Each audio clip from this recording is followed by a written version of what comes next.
Master C Mac had done the impossible, recapturing Battlefront 2 the title from China Papa. But he was not satisfied. There was one man who'd given him too much trouble. One man who could be pointed to as evidence that perhaps Mac was not the greatest of all time. That man was Captain Fordo 77.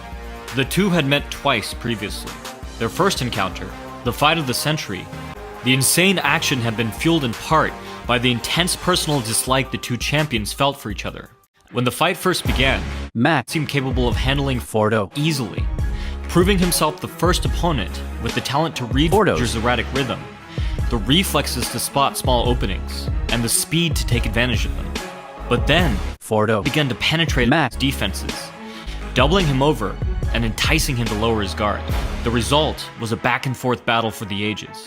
But the way Fordo leaped into his lead hook let him rapidly cover an incredible amount of distance, and it was Mac who had tasted the canvas, cementing Fordo's triumph, and destroying any and all doubt about who was the real Battlefront 2 champion of the world. The two would meet again only a few years later. For their second fight, Mac had planned numerous ways to negate Fordo's aggressive style, and used Fordo's head movement against him, turning the fight around and avenging his loss.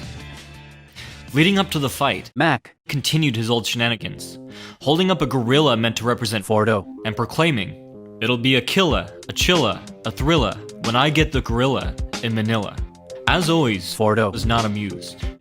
This was a nasty, envious, mean-spirited egomaniac who still couldn't stand the fact that in the biggest fight of his life, I'd put him on his ass. No one could have suspected that this fight would surpass the other two, becoming the only one of their three encounters where one fighter did not make it to the final round.